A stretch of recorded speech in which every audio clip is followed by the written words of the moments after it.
If you're not familiar with Centrifuge, it's a leading RWA protocol, over $1 billion in assets, growing super quickly across 6 chains. We took every single low and even informational issue seriously. Like, we're not fixing everything, but every single issue we're thinking about, like, how can we design the system to be more defensive? What advice might you have for other CTOs for how to be deeper on the security side?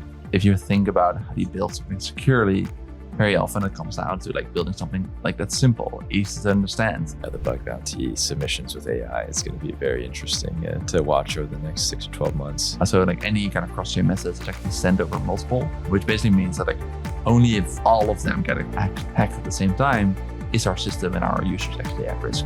If you build a system that works, you really don't want to change that entirely.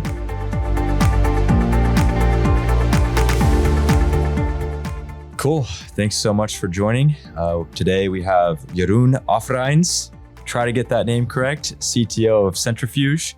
If you're not familiar with Centrifuge, it's a leading RWA protocol, over $1 billion in assets, growing super quickly across 6 chains.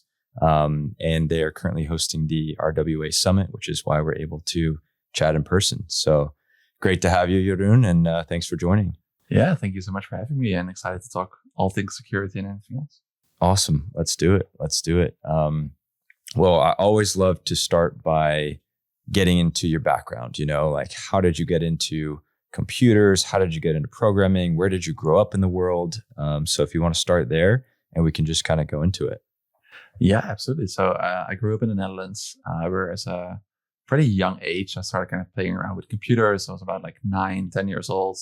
Actually, the first things I started doing was like going to the library and buying, like renting out books about like computers, renting out books about like, I don't know, how do you write HTML, Wow. which at that age I wasn't really able to do, but like I was interested in it. I was trying to kind of dig around and trying to understand and learn, mostly as like a way to just kind of, play around and like use some creativity.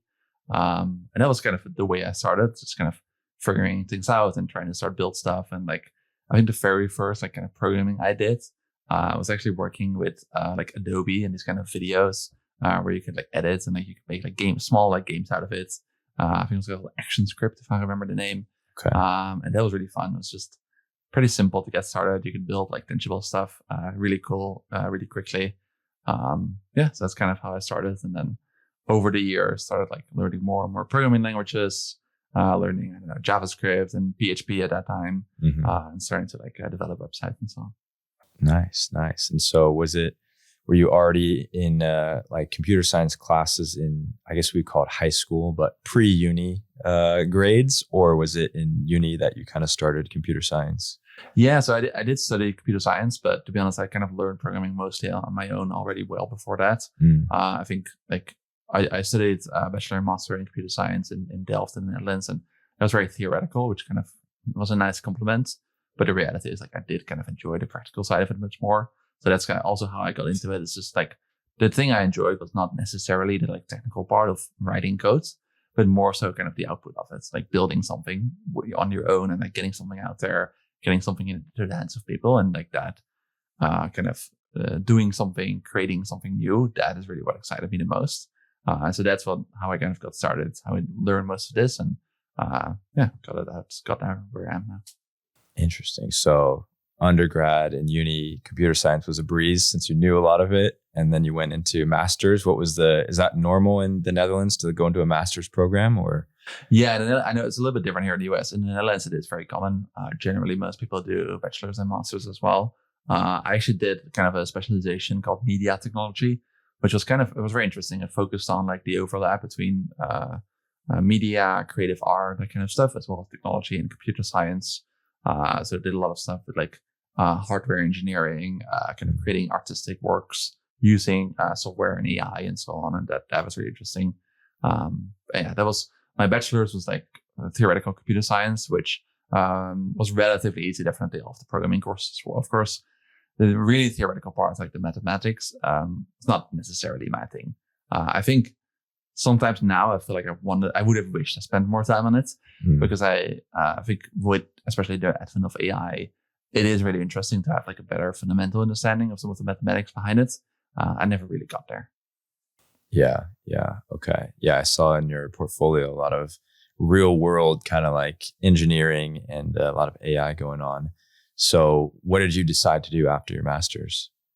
Yeah, so I think already like what I was doing during my studies was actually kind of figuring out like what can I build, not just like simple engineering projects, but also like trying to figure out like what kind of business can I build. Like I always was quite entrepreneurial. Like I always really enjoy thinking about like new useful products, like what kind of problems can we solve. And so actually during my studies, during my undergrad already, and also during my master's, I worked on like a few different projects like that. One of the things I was doing was building kind of an educational gaming company. So what we tried to build was games for primary school students to play around and learn like basic mathematics and basic spelling, that kind of stuff. And then really the main thing we were focused on is like then helping teachers like take data from those games and like better understand where their students were at, which was a really interesting project to work on. Not super successful in the end, unfortunately, like many startups, of course, kind of failed, but a really useful, like many lessons for me. And I think many lessons like outside of engineering, like around like how to create a business, how to work with different people, how to lead a team, and all that kind of stuff. Yeah, that's super cool. I mean, not a lot of people have the gumption to go start a business right after college. So that's really impressive, or after master's. So that's really cool. And then kind of where does the career go from there? Yeah, so I did what I started doing was a lot of like freelance work, different kind of Web2 engineering projects, helping a lot of like larger companies bring new Web2 products to markets, help to find like new kind of products that could be built. Very often, like my role was like kind of going beyond engineering already and really helping to figure out like how can we not just like solve technical challenges, but also solve like business challenges, which is quite interesting. The most interesting part is like I really got to work with a pretty big variety of like Web2 businesses, like fintech businesses and software as a service platforms and so on. And that just gave me a pretty broad like exposure to, I guess, what's out there. Yeah, very cool. Very cool. And then I don't know if we want to skip ahead to Centrifuge, or is there a crypto kind of pre-story to Centrifuge? How does that go? Yeah, so I kind of got into Centrifuge and got into crypto because of that. I think I had very early on, like kind of played around a little bit with Ethereum in like the early days, but ultimately didn't really invest that much time, to my shame, of course, and didn't really look at it for quite a few years. And then I kind of got across the Centrifuge team. I got connected to them from someone I had worked with in the past. And I think at that point, my perspective of crypto was very much that I think a lot of stuff was going on. It's like technically interesting, but I didn't really see the problems being solved yet, like the more kind of direct user impact. And this was like 2019, right? So just kind of to set the stage.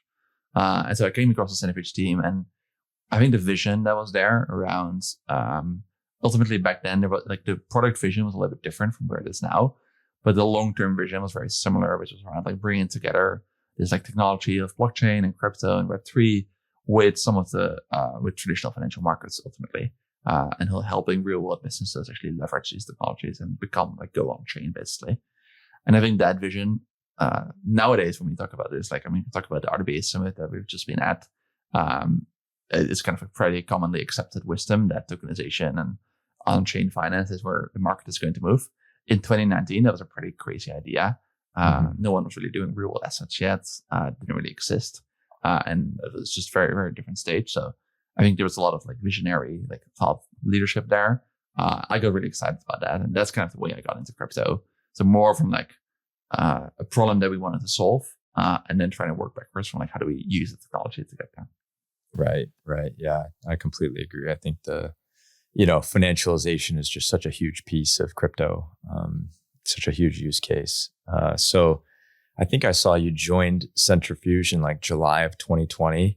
And I remember July of 2020. It was like right before the Uniswap airdrop, right before there was started to be a little bit of excitement. Before that, it was like 2 years of just graveyard crypto stuff. So how did you, have the, gumption to join at that point? Yeah. So, I mean, the main reason I joined is just because I knew some people there that I had worked with in the past and I really trusted. Like it is really, I think the human component is incredibly important, right? Like trusting the people that you want to work with and being excited by like creating something new together. Like that was really the reason I joined. And it was really interesting. Like you mentioned the Uniswap airdrop. So I joined in July. We did like an internal offsite in early September. And again, that was like the first time I got into crypto. And I remember like waking up on some morning and like going downstairs and everybody was like trying to claim the Uniswap airdrop. And it was funny because like almost everybody had like one kind of airdrop, but then there were like a bunch of team, like really like DeFi native like team members that had like 8 wallets that they were able to claim it on. Wow. And to me, that was just such a crazy, like didn't really know crypto. I was there like 1.5 months into this new role. And suddenly like everybody's getting like free money thrown around. It was definitely a pretty wake up experience. I think for the market overall, but very much for me as well. But yeah, it was exciting. Like September 2020 is actually the month that we launched the first version of what is now pretty close to Centrifuge. Back then it was called Tin Lake. Tin Lake was basically I would say one of the first, if not the first, like RWA tokenization protocol. We focused on private credit tokenization, bringing that onto Ethereum mainnet back then, and then integrating that mainly into the stablecoin protocol Maker. And we launched that in September, launched the first like products in the months after that, and everything took off from there. Yeah, very cool. Very cool. Okay. And did they bring you on as CTO initially, or did you kind of earn that role over time? No, yeah. So I joined as full stack engineer. I actually joined like the original contract was for like 15 hours per week. It's kind of helping out like a friend basically. Yeah. I think I moved from 15 hours per week to 40 hours, more than 40 hours per week within like 4 or 5 weeks, just out of like excitement and energy for what we were trying to do. And yeah, so I joined on the engineering side, started out building mainly like the front end, like the integration with the smart contracts. And then what I got really interested in is like learning about the smart contracts itself, the protocol. We had already back then like an incredible protocol, like engineering team writing the Solidity codes. And kind of my role was like trying to understand what they were doing and integrating that into the UI. And I very quickly got excited about like learning Solidity and learning all of these like design patterns, like how do you write secure smart contract codes. And so my kind of role change was like from, I think, when I joined about 6 months later, I think I was basically a Solidity engineer. And then we started growing really quickly. So when I joined, Centrifuge was about 10, 11 people. I think a year later was about 15, 20 people and started growing even more. And so that's when back then the CEO was also doing the CTO role, and that just didn't work anymore. And as I had like already branched out, I started taking on more and more responsibilities. I grew into and I stepped into the CTO role back then. Got it. Very cool. What were your foundational like Solidity? Did you learn it from the other employees, or did you look into crypto zombies or some of the stuff that was going on back then? I did actually. The very first thing I did was indeed crypto zombies. I don't know. Nice. I know it's still around, but yeah, it was the thing back then. I think for everybody to learn it. But the way I ultimately learned mostly was like looking around myself and like trying to understand other code bases. The main partner we were working with was actually Maker, which I don't know if you're familiar with the Maker code base, the MCD multi-collateral die system. Yep. It's very unique. Crazy. It's pretty crazy. It's absolutely genius, I will say. But it's also pretty out there. It's definitely pretty not really comparable to anything else. But that is like the very first like significant protocol that like I really dived into and like try to understand, which was good because like you had to. It was like a big challenge to get into that and learn everything. And I still think like to their credit, I think a lot of the design patterns and decisions that they made, some of which we adopted and for quite a lot actually, still the space could learn from. I think they did an incredible job architecting and like designing this system. We can talk about that more. Like I think some of those things, many more people could learn from. Interesting. Is it kind of like obviously not just the naming conventions where everything was kind of, how would you say that? Like not hidden, but had different names and they were related to each other if you knew what they did. Or was it like core architectural decisions that they made that others, haven't learned from still? Yeah, so I think the naming discussion is always fun. My perspective, I mean, kind of their reasoning for it back then was around that by creating these like abstract naming the choices, you basically move away from traditional financial naming, and you're able to abstract and think more generically about the system, which I think does make sense. Of course, the big downside is it really makes it much less accessible. Right. So the problem is like there's a pretty small group of people that's super deep experts on this code base. Right. But then there's only a small group of people that really understand it. And that's kind of the problem. I think that the things that they did well, though, it's not the naming. We mostly didn't copy the naming. The things they did well is like, for me, number one is around composability. I think a lot of smart contract engineers tend to end up building these like big monolithic contracts that have a lot of features, that if you want to change them, you either need to use a proxy, which I think has some downsides, or you need to like entirely move away your entire user base. It's also quite hard to often like secure really big monolithic contracts.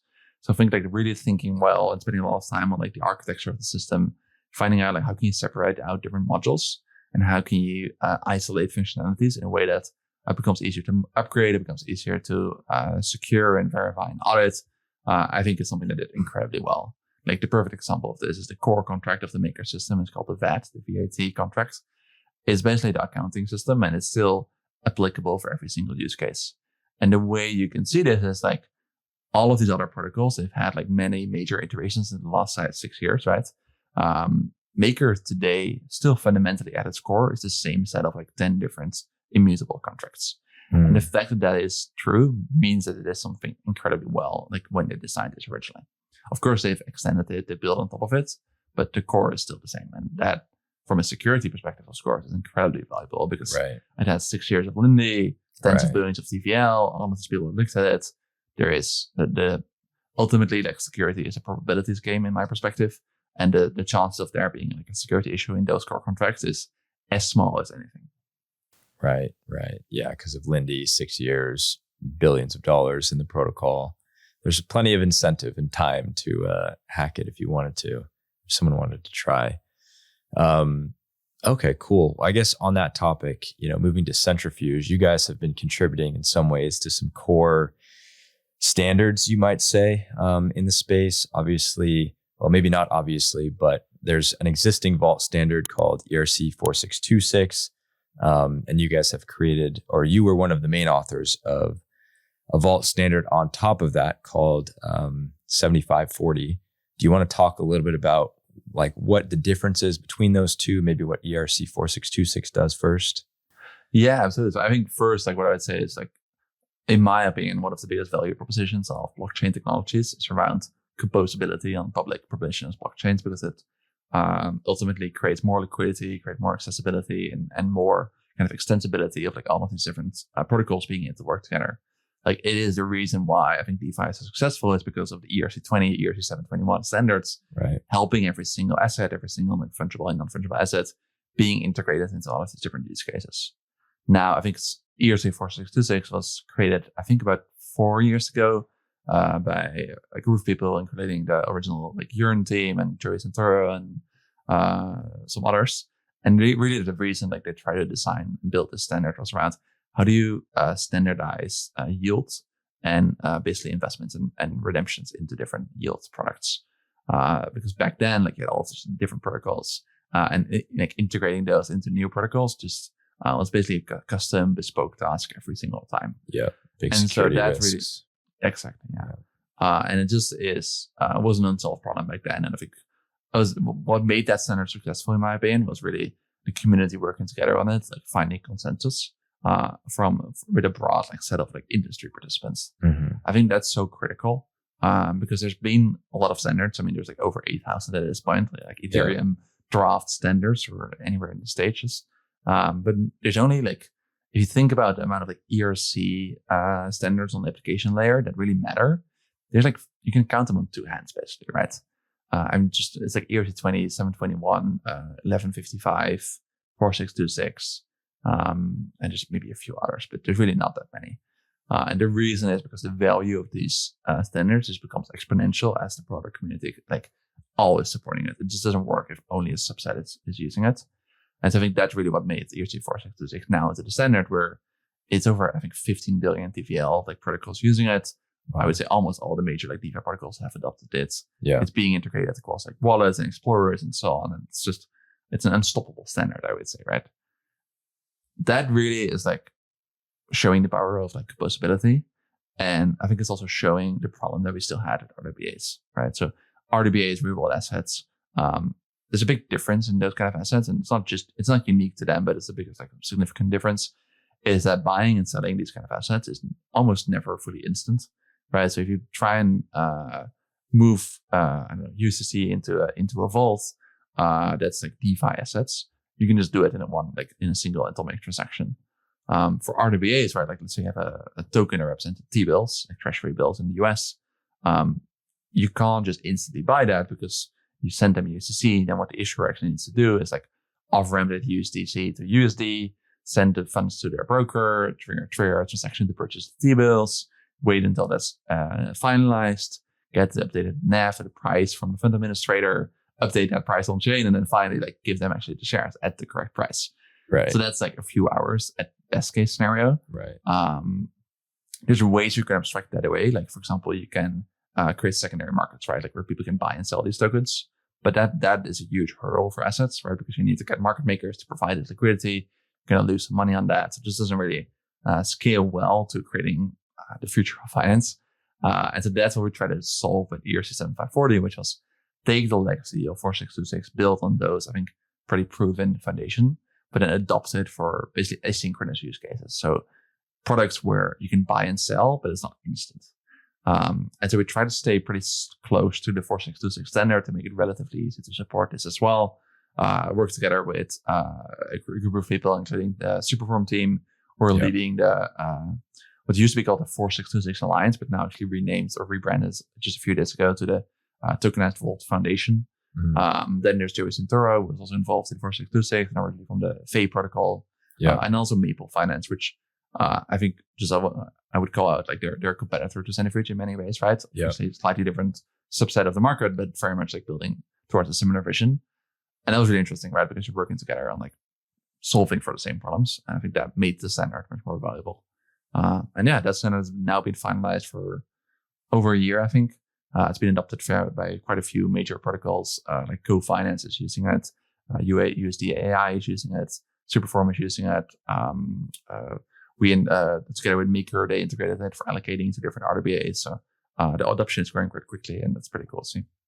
Yeah, that's awesome. That's awesome. And I think one of the things that you've kind of said before is Centrifuge isn't just building an app. You're building, I think it was like the infrastructure for RWAs. What do you mean by, not just building an app? Yeah, so I think the market for RWAs has shifted so much in the last few years, right? Again, like we just hosted RWA Summit here in Brooklyn over the last 2 days, and this is our third time we're doing the flagship event here in New York. The first time, generally the conversation was around like, what is tokenization? Why are we doing this? Like, what is the reason for it? Right. Last year it was around like, when is this going to happen? Like, how long is this going to take? Now the conversation is around like, how quickly? Like, who is not doing this yet? Right? Like, it's such a big shift. And then the other big shift, just to kind of call out, is like on the RWA side, it's like, it used to be like DeFi protocols doing this. Now it's like, there was like all the big institutions in the room. There's Apollo, there's Franklin Templeton, Recently, Jens Hansen, all of these major asset managers that are looking to move into the space and work with partners to build. What that means, though, is this huge new influx of protocols and products being launched in the space focused on like RWA tokenization. And many of them are basically what is happening right now is many of them are like redoing the same work. So they're like launching a token, building like compliance features, launching an oracle for the NAV off chain, launching like a fund, like a vault for like on and off ramping these funds, and just rebuilding the same logic over and over again, which both is very costly. So that makes the kind of go-to-market time quite high. But also very hard to secure, right? Like it means every single product needs to like spend the same amount of money investing in audits, investing in security, and ultimately rediscovering the same problems. And so the way I think the RWA space is going to move in the next few years is certainly that there will be more and more kind of projects working together. And the way we see kind of Centrifuge there is like really building the infrastructure layer for all of these like different tokenization and like vault protocols. What I mean by that is like, we are working with quite a few, and we're going to work hopefully with many more RWA products where they basically leverage our existing technology, leverage the Centrifuge V3 protocol, and then build their own kind of custom modules on top, and they kind of customize the logic for their specific purpose and their specific needs, while not rebuilding everything again. Yeah, got it. And one of the kind of products you guys have come out with is DE-RWA or DE-RWA. Can you explain exactly, because you have RWA tokens and now you have DE-RWA tokens. What's the situation there? Yeah, so the situation is that like with all of these RWAs, right? So they're most of these tokens are kind of regulated fund shares. So what that means is they're funds being issued out of some jurisdiction, generally like BVI, Cayman, that kind of place. Then those the fund shares, so the ownership of those of kind of shares in that funds is being tokenized and being brought on chain. But to be able to actually hold those tokenized fund shares, you need to go through a KYC or KYB process that's really, really extensive. Because they're regulated funds, which means that there's like regulatory rules around how do you kind of participate in these kind of funds. The fund administrator itself needs to be able to be doing this KYC. So when I say that, what I mean is like, if you've ever joined like an exchange or any kind of app, you might have gone through like some pretty nice, pretty quick like KYC process. That is not what's happening here. Like this is a 2-week long back and forth email process with a lot of documents being requested. So it's like, it's not a problem for like larger institutions buying these kind of assets, but it's a huge hurdle for the wider market, I would say. And so the reason of doing that, all of that, is that bringing these like fundamental RWAs on chain allows us to actually give users access to like the direct tokenized fund shares, right? Like a lot of what you really want to avoid is that there's like too many different layers in between. And so by bringing the tokenized fund shares directly on chain. But then how do you kind of actually bring broader distribution to those assets? Because like I said, you need to KYC, KYB. Also means that anyone that you want to transfer it to needs to have gone through the same process, right? So if you want to trade these tokens on Uniswap, every single participant needs to have gone through that. So that doesn't really work. And so that's where decentralized RWAs or DE-RWAs come in. They're basically a layer on top using technology that allows users to get access to the yield from these assets without going through the extensive like KYC process with the underlying firm shares. So they're DE-RWAs. They're, as an example, we have our flagship fund called JAAA. It's a AAA CLO product, so very safe fixed income product. It has about 750 million TVL today. So that is mainly bought by like larger institutional buyers in DeFi, like MakerDAO specifically. And then we have now the product on top of that called DE-RWA. So that's live on Base, on airdrop, where anyone can go and buy these assets. And what's really cool about it is like, as the average user, right? Like for just speaking individually, it's relatively easy to get access to some like financial instruments, right? Like if you want to buy Apple stock, it's not that hard. Most like modern banks allow you to do it. Right. But something like JAAA is already quite a lot harder. So it's an ETF, but most brokers consider it a complex financial product just because it's like CLOs, which is a bit harder to understand. Mm-hmm. But that basically means you're not allowing most people to be able to access this yield. Right. So I, for example, am not able to buy this product through my broker.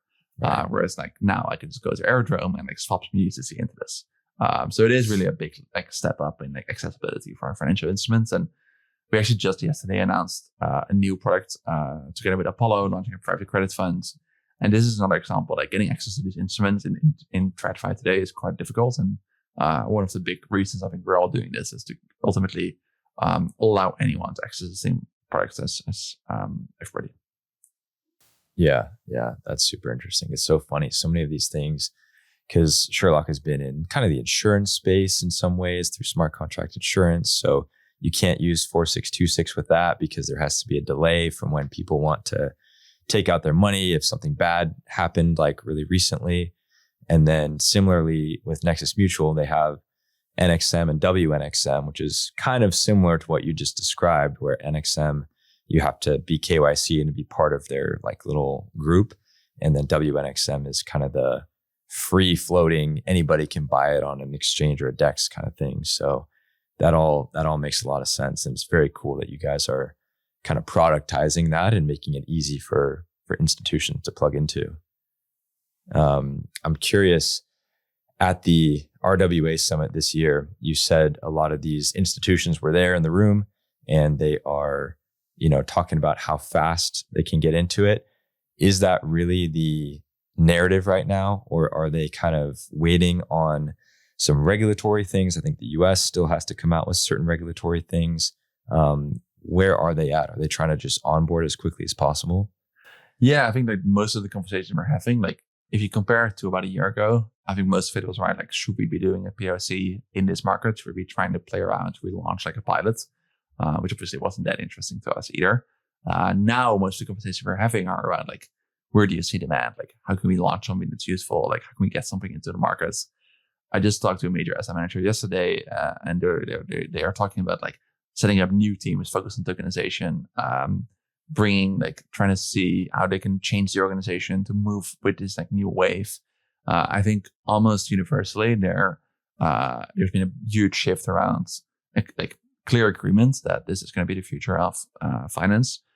Sure, there's still some remaining questions, like mainly around, is this going to happen in like 3 years or 10 years? I mean, that is kind of TBD. But yeah, the conversations are very much around like how do we launch something together. Yeah, got it. Man, that's really exciting. I guess shifting gears to the security side of Centrifuge, you as a CTO are probably one of the CTOs who's the deepest in the security side of things. So how did that come about? And, what advice might you have for other CTOs for how to be deeper on the security side? Yeah, I think there's a few different reasons why. I think I spent quite a lot of time on this. Like, obviously, number one is like security is incredibly important to us. Like, we're trying to build an institutional business working with these partners that ultimately trust us to be able to run and bring their business on chain. And for us, there is a 0% chance that we can ever allow like a major exploit through our protocol. So it is absolutely top of mind for us. It drives everything that we're doing, and so it's naturally like something I'm going to spend a lot of my time on. The other thing I discovered over time and I found quite interesting is like I think investing in security, investing in like spending time on it, ultimately there's a huge overlap in investing in good design and building good systems. If you think about how do you build something securely, very often it comes down to like building something like that's simple, easy to understand, like design well, such that it's modular, like some of the things that we talked about before. And so it's not just about like security like as the goal. It's also about like creating a process where we end up building ultimately the best possible product. So I think that's really exciting. The way I got into it is certainly like obviously having been involved in lots of audits over the years, having worked with a lot of different audit firms and kind of having a lot of experience in that, and then seeing kind of learning what works best and trying to find like ways that we can ultimately get better outcomes for Centrifuge, right? Like how do we create better, increase the security and create better overall protocol. Yeah. Okay. In terms of Centrifuge V3, how have you approached the security side of things on that? Obviously, audits are a part of it. How many audits are we talking? What's been your sort of roadmap? Yeah, so this has been a very long process. So we actually started out before we even had Centrifuge V3. We had like the old system, and already part of that is what we back then called liquidity pools, which was basically like a multi-chain investment or vault protocol. And so that already had gone through like I think 8 audits or so over the like between 2022 and 2024. And that was kind of the foundation for Centrifuge V3. And the reason I mentioned that is because I think if you build a system that works, you really don't want to change that entirely. Of course, like you want to find like the way that you can build the best possible system. But if things work, if things have been proven, like that's something that you want to rely on. So we kind of took that foundation and then we started setting out to build Centrifuge V3, where the main goal was building a fully natively multi-chain tokenization and vaults protocol. So maybe like decoupling that a little bit. So when I say natively multi-chain, what I mean is I think we're starting to get to a place where there's many different L1s, L2s that all have like meaningful liquidity for these kind of financial assets. And if we're talking to institutions, their question is all about like distribution. How can we access all of this liquidity? How can we be involved in also different like DeFi protocols and so on? And so our goal is to help them get there. But the reality is like it's not going to be scalable to actually like run separate like tokenized assets on like 20, 30 different blockchains. It requires like, if that requires like 20 different like custody providers, like gas tokens, all of that, like it's just not feasible. And so we set out to build something where with Centrifuge V3, basically every RWA issuer can choose what we call a hub, where it's like the single network where they control everything. And then from there, everything like flows through like different interoperability providers across all of these different networks and kind of connect everything together as like a spider web, if you will. Right. So that's kind of the first main thing that we set out to build with Centrifuge V3. And then the second thing is like we're obviously building like tokenization protocols. So that means like bringing like ERC20 or tokens on chain representing off chain assets, and then combining that with oracles and combining that with vaults for like being able to settle against these assets, or being able to buy and sell these assets with USDC or other kind of assets. And so we set out to build that about over a year ago based on the foundation of liquidity pools. And what we kind of went through was from very much like an iterative serial process. When I say serial, I mean that I think a lot of what I've seen quite often happen is that people will do a very long like, development cycle, and then we'll do like a bunch of audits at the same time. And I think obviously the benefit is like you get a lot of eyes on a single commit hash. The downside is you don't really get to iterate and like build and improve the protocol from the learnings from audits. I think that's a huge mistake because, like I was saying before, I think the findings from audits, although they're obviously security focused, I think very often they reveal like bigger issues in your architecture. And so I think what we really try to do is like get audits very early on in the design process, which often was annoying to the engineers because they were just building and it didn't want to get on with it. Right. But it allowed them to get like a feedback cycle where some of those findings allowed us to like really change the architecture early on and kind of fine tune it and build something that was better. So we did several audits, I think between like February of last year and like June, July of this year, sorry. And I think we did something like 6 or 7 total audits between that time periods. So quite a lot with many different like major firms, and ultimately build a protocol that was able to kind of set a new standard in security at least for what we're doing, and I think what the RWA space is able to do. And yeah, excited to now kind of take the next steps with Centrifuge V3.1. Awesome. You said something interesting about having, doing audits in serial instead of in parallel and making architectural changes. This is something I've heard different people, like different protocol builders say, oh, there aren't really that many architectural changes that come from audits, and some that say there are. How do you think about that? Did you find like real architectural things that you changed based on audit findings? Yeah, we absolutely did. And I think the what's important to note there, right? It's like many of the early audits, they didn't necessarily find like critical or high issues because we're a pretty good like engineering team. We have our own internal processes. Like we try to, even in the early stages where I think we had like a relatively well-designed system. I think what's really important though is like very often there's just like low and medium issues that are like, they're not clearly critical, but they do reflect like an ability for users to manipulate or like abuse the system in a way that like over time could be compounded. It's like, I think there was this recent protocol exploit that I think it was like a routing issue related, where there had been like an audit that had flagged it as like a low issue. But because it was a low issue, they didn't really consider it. Right. And so I think this is fundamentally what we're trying to do different. Is like we took every single low and even informational issue seriously. Like we're not fixing everything, but every single issue we're thinking about like how can we design the system to be more defensive and create like help users protect against this.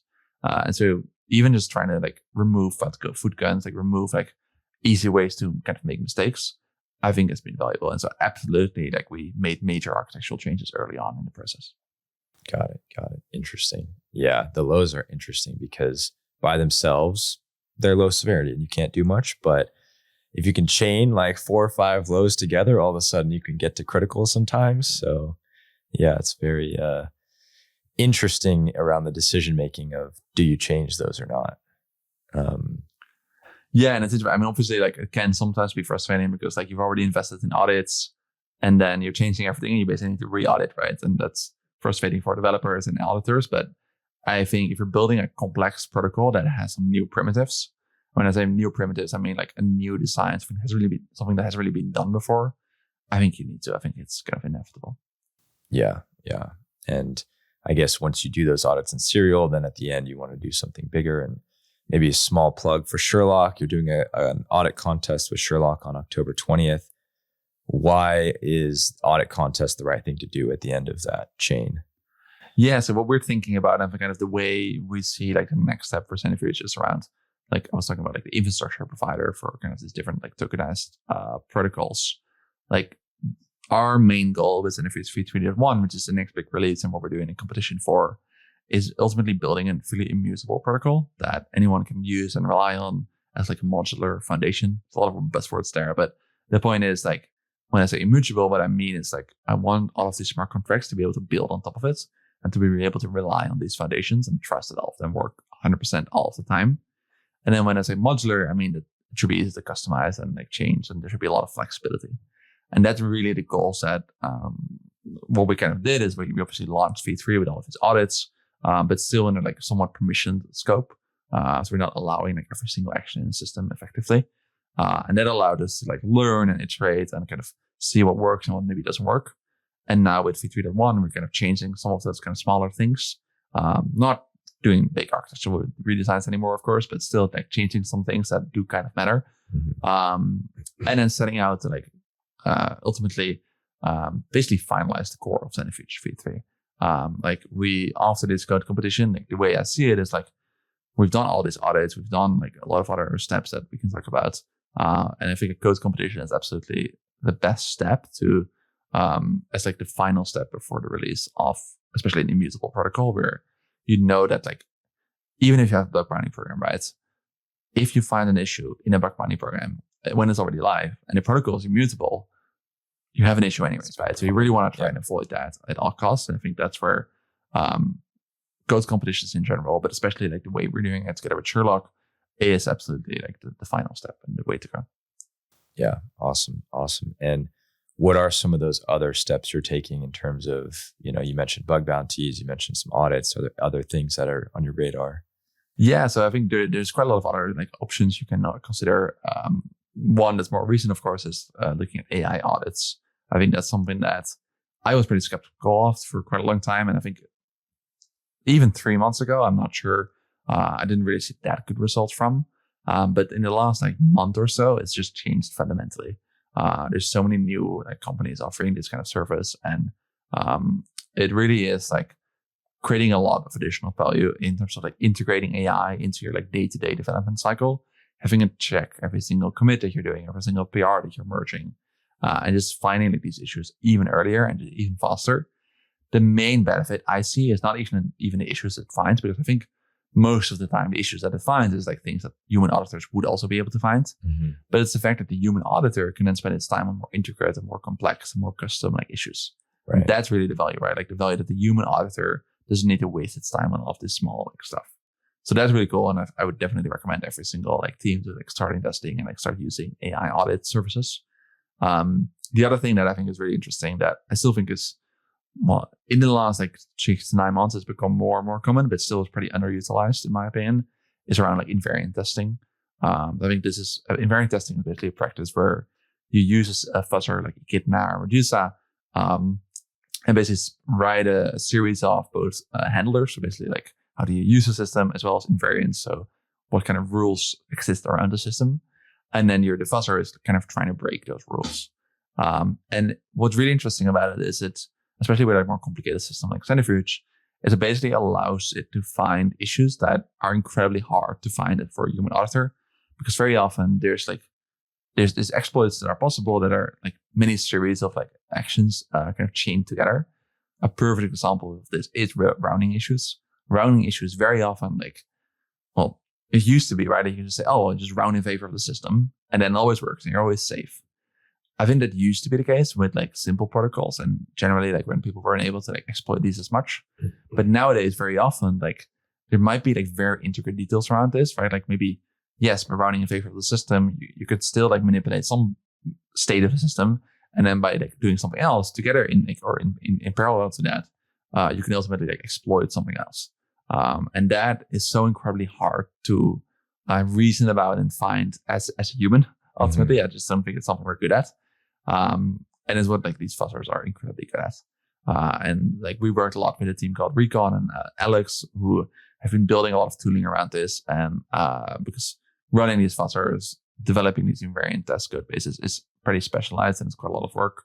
And I think that's where actually AI and like automation can really help and like bring this to like more and more protocols. Yeah. Okay. That's some really interesting topics there. I guess one is, how do you think about invariant testing versus going the step further and, going to formal verification, formally verifying that the contracts are secure mathematically? How do you think about that? Yeah, I think formal verification is super interesting as well. And I think the way I see it ultimately is like it is a security toolbox. Like I think ultimately at scale, you want to use all of the tools that are available. I think the reality is like the upfront cost for formal verification is quite high. It's even more work to like set something up. And I think you can get results with invariant testing much faster. But ultimately, like we want to use all of these tools. And I think form of verification is especially interesting with like specifying, like testing specific modules, especially if you have like more mathematical logic, there's just talking about rounding behavior. If you can isolate some of that and then use formal verification to check that is working correctly, I think that's incredibly valuable. But setting up like formal verification for an entire protocol is a huge effort. And I think only makes sense for like the largest protocols. The other interesting, I think, use case of formal verification is around basically verifying that two functions work the same. So like we often see like protocols like running like assembly to like gas optimize something. And then I think what's really interesting is like using Helmholtz, for example, as a tool to actually check that the assembly optimized version is exactly the same like results as a non-optimized version. And that way, basically like adding additional security. Yeah, that's super interesting. It's almost like the Ethereum client having different implementations in different languages or something. Exactly. Okay, well, in terms of AI auditing, Centrifuge has been kind of a beta tester of Sherlock's AI auditor. There's a few different use cases for it. One is, more like earlier on looking at code. Another one is running it on a full code base right before you do a human audit. Where do you see the value of AI auditing? I mean, I think really both, right? Like I think there's different use cases. I think having it be involved or having AI in the loop early on in the development lifecycle is incredibly valuable because it allows you to like get early feedback and then iterate on that like architecture and iterate on the implementation of certain features based on that.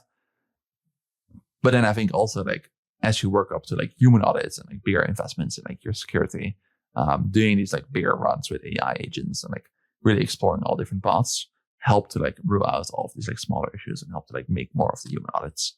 So I think it is across the process and it's certainly incredibly valuable. Of course, I think it's also very valuable for like running, like helping out with like triaging of bug binding programs and all of that. I know there's like a lot of discussions around that and like how that can kind of evolve. And I think a lot of open questions, I will say. Definitely. But it's very interesting, I think, to see how the space evolves. Yeah. The bug bounty submissions with AI is going to be very interesting to watch over the next 6 or 12 months. Okay. Another topic I wanted to ask you about, which you hit on at the beginning, was around cross-chain security, kind of the spider web you were talking about. How does Centrifuge think about cross-chain security? Like we've seen the biggest hacks ever. Some of the biggest hacks ever have been bridges and cross-chain things. So how does Centrifuge think about it? How do you approach that? Yes, I think one of the things that I think the reality is like bridging and like cross-chain interoperability is a very hard problem to solve. And then we've seen like many like companies work on this and like build like really good solutions. But it's also been a lot of like challenges with such complex technology. It's also like, it is a bit of like, all of these bridges are like a little bit of a honeypot, right? Because they're ultimately creating like a single entry point for hackers to exploit many different protocols. So ultimately like security, I think, is the risk of a protocol being hacked is very much a combination of the complexity and like the investment in security and so on, with times the like money that can be stolen, right? The TVL at risk. And like the reality is like with a bridge protocol, the TVL at risk is huge. Right. And so the way that we've kind of looked at this is like certainly like obviously we want to work with like the best possible partners that have built like the best possible providers and systems. But then also like what we're actually doing is we're using like multiple bridges across most of these networks. So like any kind of cross-chain message is actually sent over multiple, which basically means that like only if all of them get hacked at the same time is our system and our users actually at risk. Of course, doing that is like additional cost because you're basically paying for those multiple like cross-chain transactions. But for our use case around like institutional products, cost on that scale is not really significant, and it's very much about like how can we get the best possible like security results. I do think the other thing around that's going to be interesting to see over the next few years is around more and more involvement of regulated institutions in the space and how they think about this kind of security and like cross-chain messaging. If you think about like CCTP, for example, right? Like so the UCC cross-chain bridge. Ultimately, what that is a bridge that's using Circle as a regulated single like trusted entity to be able to bridge seamlessly using native non-rep tokens across all of these different networks. I think you'll start seeing that more and more for these tokenized assets where They don't necessarily want to rely on a decentralized network, and they rather would trust their own regulated like single entity, because if you're buying a tokenized entity, generally you're doing that anyways. Right. Yeah, that's really interesting. And I actually have a question about that related to Centrifuge. Do you think Centrifuge is less, the stakes are less high around exploits because they're RWAs, versus like if you steal Bitcoin, you've stolen the asset, it's the Bitcoin. But if you steal the token that represents an off-chain asset, maybe there's that centralized entity can kind of recover it or do something. How do you think about that? Yeah, I think certainly like in the past, it was a big difference for many reasons. Like one, there's just not that much like crypto assets like in those products directly on chain to be able to steal, because most of it is out there in the real world. If it's a regulated like fund share, generally like every holder is like KYC, although it's not impossible to bypass that or like fake KYC, but it's quite hard for these regulated fund shares. So that's kind of another protection. And then generally these tokens can be like forced transferred for these regulated fund shares.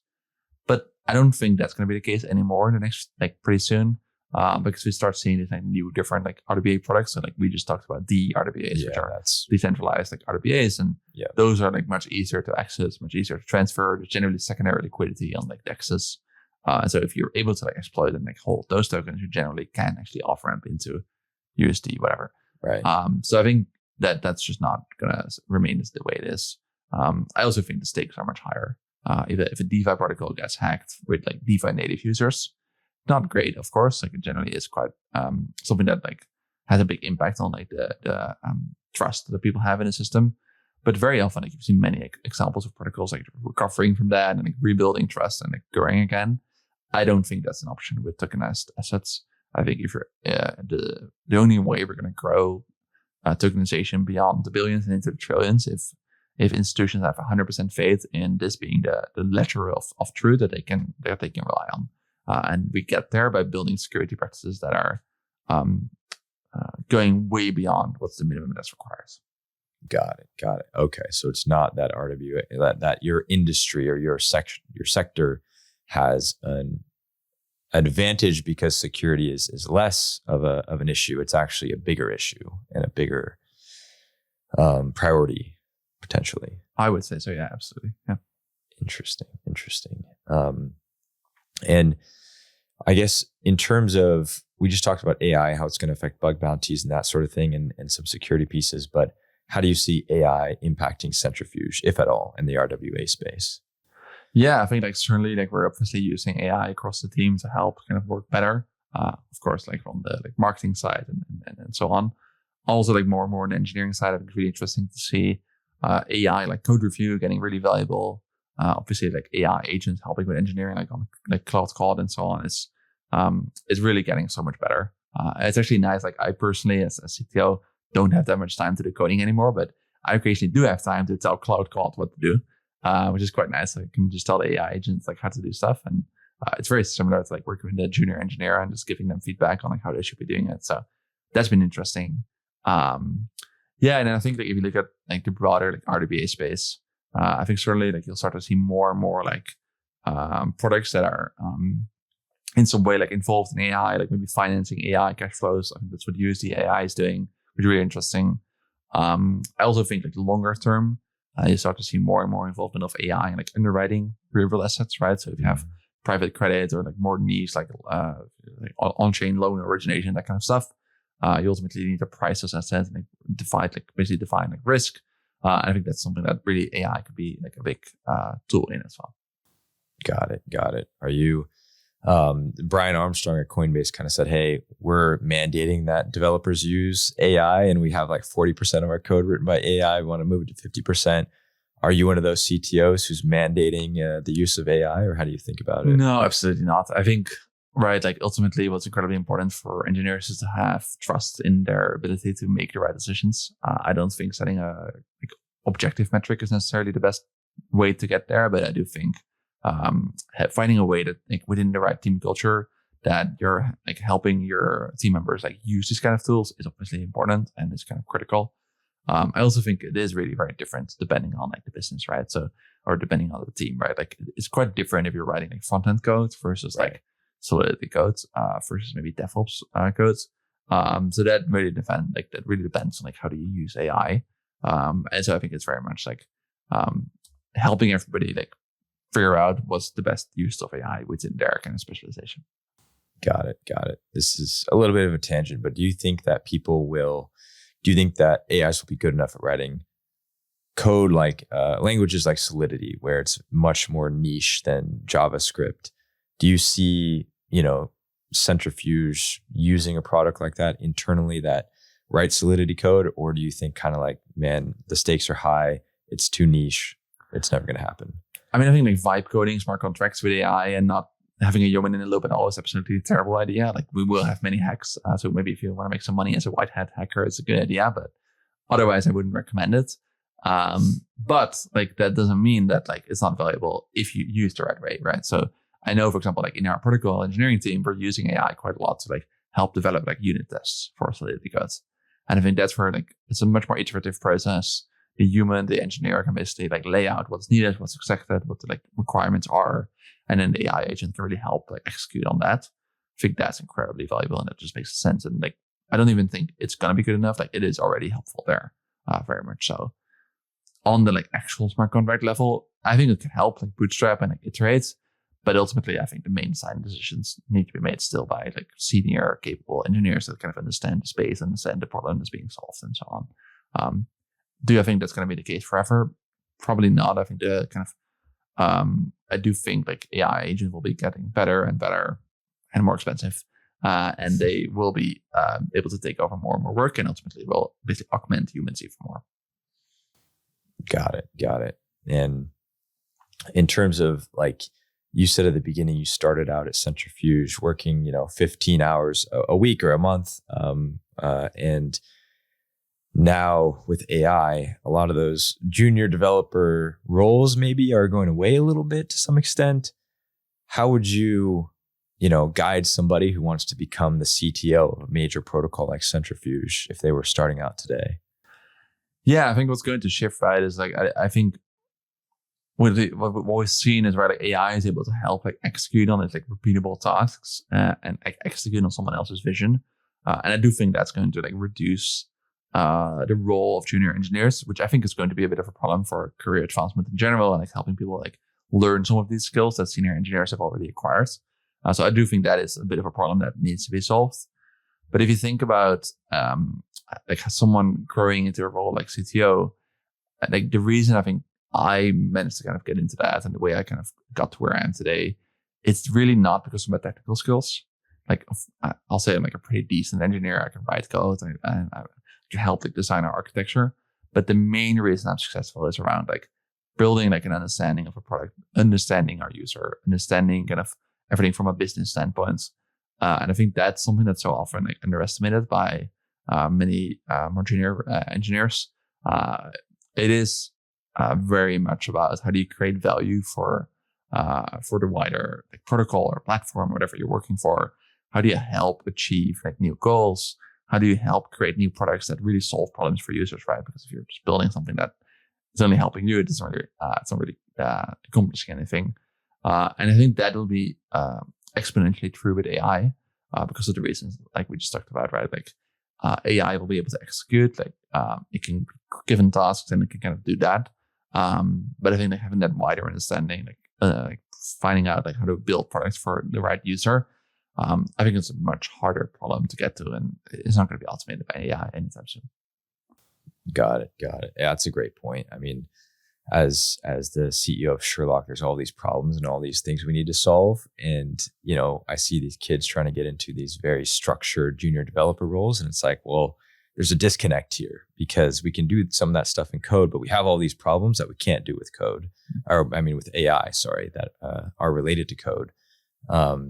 And so there's kind of a mismatch there, it seems like. And I think that's a great way of putting it, is just focus on the hard part, which is solving the problems for users.